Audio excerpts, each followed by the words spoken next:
Chirwa from EFF.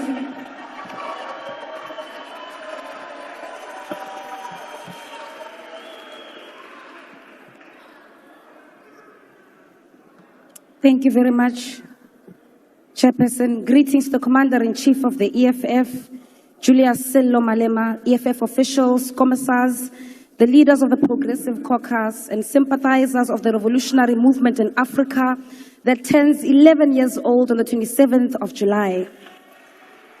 To be young is to be in a stage of becoming, of working towards your goals and aspirations to transition from being dependent to independent. However, the youth of this country are perpetual children, and some will never know independence until their old age.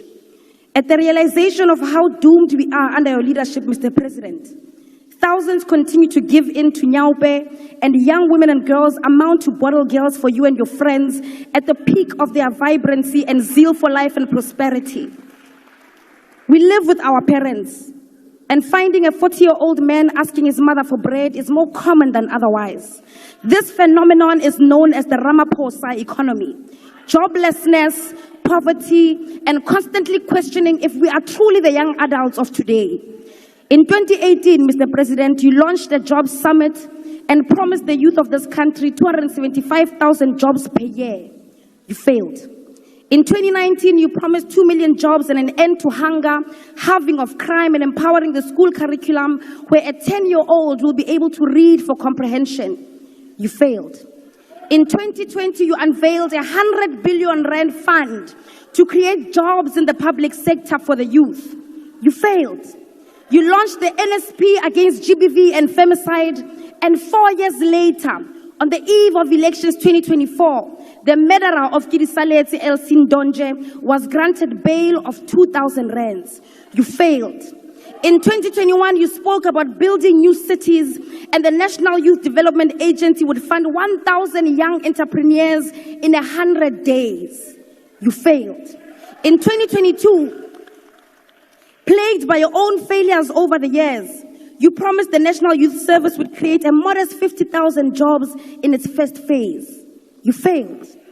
In 2023, you came here and praised yourself for the Youth Employment Service that placed 100,000 youth in peace jobs that lasted nothing more than 12 months. Once again, you failed. Yesterday, you came to this house and promised 2 million jobs to the youth of South Africa.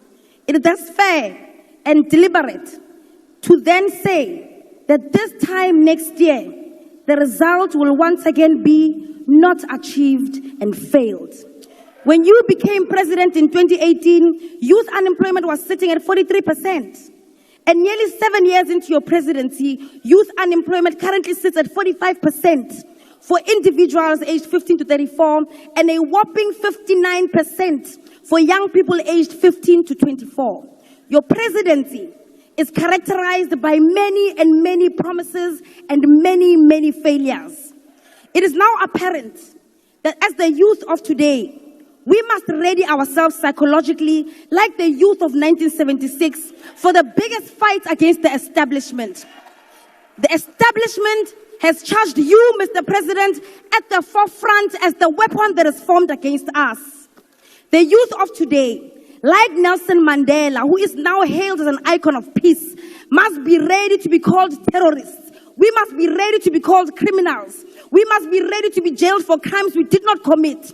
We must be ready to be character assassinated like Ida Mtwana, Robert Sobukwe, Nkgopotshe Tiro, Steve Biko, Winnie Mandela, and Julius Malema. But amongst ourselves as the youth of this country, we know who the true criminals are. We know who stole our land from our grandmothers. We know who stole our mines. We know who stole COVID-19 funds that was meant to keep our people alive. We know who stole Tembisa Hospital money. We know who stole SAA, ISCO, Sasol, Telkom. We know who is now stealing Eskom, Transnet, PRASA, and even privatizing our water. All the while, you are creating an impression that these are natural disasters, despite the fact that they are orchestrated by the true criminals of the government of today, deployed by the Oppenheimers.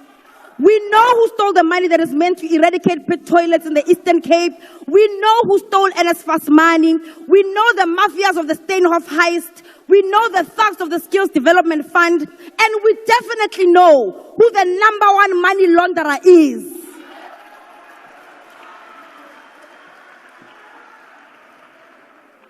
There is absolutely nothing that the establishment, masquerading as a government of national unity, can do to deter us, the youth of today, from seeking out our generational mission.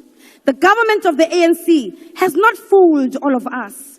It is under the ANC that we saw privatization of state-owned entities at a large scale, much higher than that of the apartheid government. A trail of privatization that is so aggressive that even our healthcare isn't spared through the NHI. The rise of the establishment and the collapse of the state takes shape under the government of the ANC. That is the legacy of the ANC today.